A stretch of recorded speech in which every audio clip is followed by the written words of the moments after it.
for the last week. Well, last week we saw a new movie called Talk to Me. Yes. And it's kind of been blowing up everywhere because it's not made the traditional way.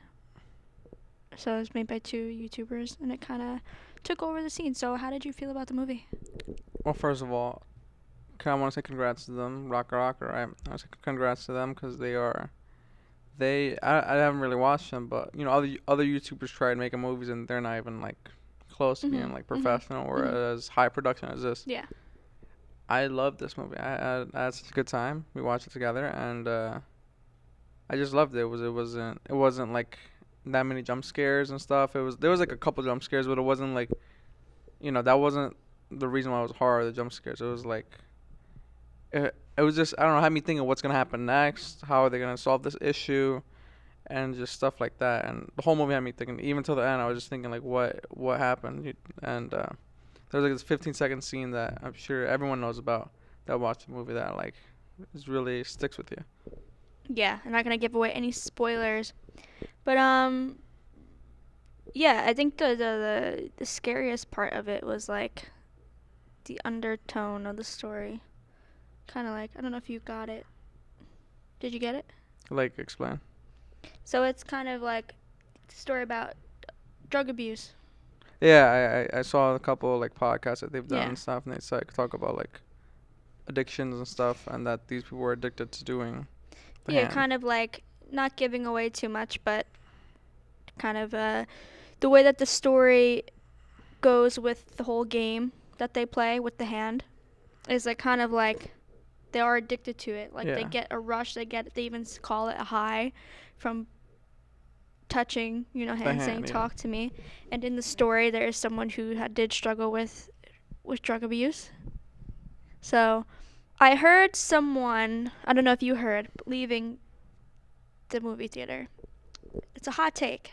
So I want to ask you about the hot take. I don't know if you heard. So there was this man and this girl out, I guess, on a date. I don't know, brother and sister, whoever. But this man and this woman were together. Wait, when? At the movie. We went to? Yeah. So, and he said to her, I heard on my way out, that was more traumatizing than Hereditary. Why didn't you tell me? You didn't tell me this? Because I was waiting to tell you till now. No, you fucking no, you didn't. I wasn't waiting, but I just didn't mention it. I'm sorry. Hereditary, no. My first thing was what is he on? Yeah, it was. There was, but not Hereditary. The scene you were talking about, another scene. I'm not gonna give away. That doesn't even come close to Hereditary. It was kind of intense, I would say, but I'm gonna give a story about Hereditary the first time I saw it. I don't think I ever seen the trailer to Hereditary. It was, let's go to the movies, and this movie is playing, and I love horror movies, so we saw it. And when that scene came on screen, I was shocked. Like, I literally never been shocked. And I was like, why did I come and see this today? Because it kind of ruined the rest of the day.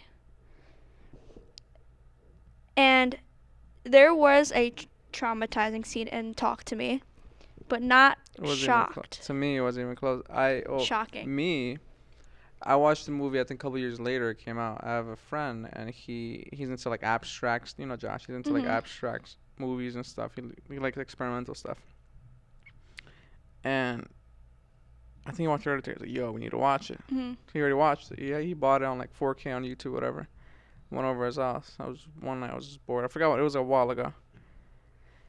And we watched it. When that scene came up, I was like, yo. And then he looked at me, he paused. He's like, yo. And I was just like, yo, that's wild. Like, we were like, that's crazy. And then, like, what I really loved about it is, like, Josh, like, looks into these movies. So he got into the director and stuff, and we found out that, I told you this, and there's a painting in the beginning. In the intros of all this guy's movies, he has a painting in the beginning. And the painting tells the entire story within the painting. Well, that was Midsummer. No, but Hereditary has it too. They had like the tapestry thing. Yeah, they have like some painting or something. I don't know exactly what it is, but it was so cool. And yeah, I really like that director. So. And he's amazing, and it's just like. Yeah, just going back to that I was saying the shock value from Hereditary in this. So it's not even close. I think Hereditary has been out for a while. You can kind of say what happens. There's like a thing where it's like if a movie's been out for a year and you haven't seen it, sucks for you. There could be spoilers. So you obviously know there's some weird stuff in Hereditary because the girl's kind of weird. She takes a scissor and cuts a bird's head off and stuff. So there's kind of like, and if you did see the trailer, you know kind of what the situation is. But it is a weird movie. But when that came on screen, because it's, the scene is, she's allergic to peanuts and she's at a party with her brother and she's having a reaction. So he's booking it, trying to get her home or to the hospital, whatever.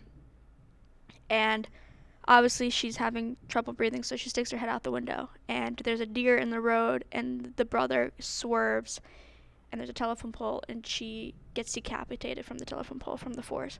And on it, on the telephone, is like the symbol of the, what are they called? Do you remember? The cult. Yeah, the cult. So whatever, like that symbol's on the back of the telephone pole. So whatever. And then cut to the brother's kind of in shock. You don't see it. He kind of glances up into the rearview mirror, but you don't see anything really. And then he just drives home, goes to bed. The next morning, the mom wakes up, goes into her car to go to work or whatever, and she screams. And cut with the scream is cut to the girl's head in the street, getting like eaten flies by around ants and yeah. stuff. And it's just like, the way that was cut is just so disturbing because you know, like, you don't expect someone to show that. Like, it's very graphic. Yeah. And versus like even as a kid, I know it senior. sounds stupid, but I would think like, oh, that could happen. Like I would if I I mean, stick my head. yeah. I mean, But that's what. I never even thought about filming it or putting it on like a scene or thinking about Yeah. it. And then also, it's, you think going into it, this girl's the main character when she's not. The story's not about her. It's about the brother. Yeah.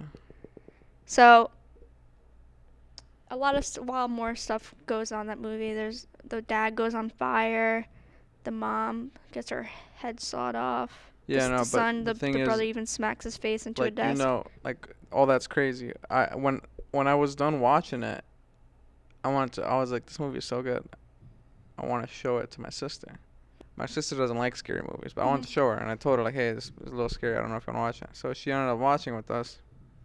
And once that scene came on with the girl's head come off, instantly went to her mom. She said, no, I'm not watching this anymore. And after that day, my sister, she stuck into her head that she was allergic to peanuts. She isn't, but she stuck that into her head. Even now, the doctor was like, you're not allergic to peanuts, but she won't eat peanuts because she's scared. Now that is like a traumatizing moment. Yeah. Like that is a scary moment. It's not a movie for, like, I don't really get scared. I said shocked like that. Maybe for like a jump scare, obviously, but that is the one movie that I just can't. And there's actually, not true. There's another movie, but I never watched it fully through because I was terrified. And I just saw a trailer for it the other day. What movie is it? A new movie? No, it's an old movie that I just never finished because I was so scared. What movie is it? The Fourth Kind. It's about aliens or something. I don't remember. And was there like a sequel or something? No. I don't know where I saw it. You say you saw a trailer on it. I know. I don't know. I don't remember what I was doing, but it just came up. So maybe it's a sign for me to watch it again. Like, this one makes the film industry cool and special. I think every industry is like that. I don't know why gaming industry is like that, but like whenever a good movie comes out, like every other director, brand or whatever, they see this movie, they take inspiration and they build upon it. You know what I mean? And they learn from it. Like, the Spider-Man movie. I know you don't like animations, but the Spider-Man movie, I don't know if you know, it revolutionized animation. They had a different animation style, and it was completely different, and everyone loved it. And now they're making more movies with the animation style, like Puss in Boots. I know you didn't like how it was animated when we saw the trailer, but that has that sort of that animation style. People love it. So it's like these movies are making waves and changing. Hereditary kind of did that. Talk to Me, I feel like, is gonna do that, because Talk to Me wasn't like just about jump scares and stuff. Because a lot of horror movies come out and there's like, just jump scare. People always say like horror movies aren't all that because it's just jump scares and it's not that scary and this and that. But Talk to Me was a little bit was scary, and I think it's gonna make a wave and like really affect how movies like come about. Yeah. For me, it's like typically when I go to a movie rather than like watch one at home, I'm mostly there just to have fun. Like, to me, there's movies and then there's stories. I don't know if that makes sense, but like for Marvel, for example, to me that's just like a movie. Yeah, you just go there for fun. It's just their goal is to make money, and they know they're gonna make money, versus something that's more independent or something that's small on a smaller level. Because you're there to watch the story and really follow that. So that's what I really like to do is when I actually at home, like I watch like a lot of foreign movies. I don't really know. I'll just play it, subtitles, but it's really like beautiful. Yeah, like Korean movies and stuff, like Parasite. We watched it and stuff. It's like those movies are good, and the Koreans like they are really really good at Koreans. Yeah, the Korean movies, right? I said foreign, not Korean. No, I'm saying the Koreans like their imagery, their like visuals. I don't know what it is about them. They're smarter. Like their movies, it just looks good. Like Parasite looks so good. It looks so good. Then like kind of straying away from music. Movies. Their music videos, like the visuals, they all look amazing. Like everything they do, I don't know what it is. I feel like they're on a whole nother level.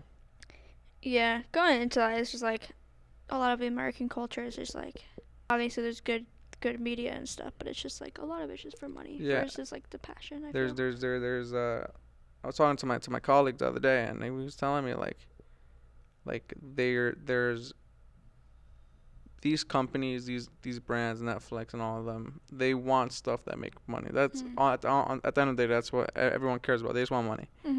It's less about passion, more about money. So that's why recently you've been seeing a lot of like things that for sure are gonna make money. So when you go to an investor, like the Little Mermaid, like the with live action, they go up to investors instead of having like a brand new idea and saying like just remake after just be like the Little Mermaid already has an audience. Fast and Furious already has an audience, so we're gonna make Fast and Furious 10 or 11 or 12 or 13. So already has an audience, or stuff like that. You know. I actually heard something maybe 2 weeks ago. Obviously there's The Lion King, and The Lion King had some sequels, but then they had a live action a year or two ago. Yeah, I didn't watch it. To me, none of the live actions are good for Disney. Me neither. But allegedly, they're making an animated version of the live action remake. What does that even mean? They're making like a remastered? No, so they're original animation. Because you know how like some of the live actions go off a little bit. There's some like added in scenes to make them different, or like some extra songs. So they're making an animated version of the live action.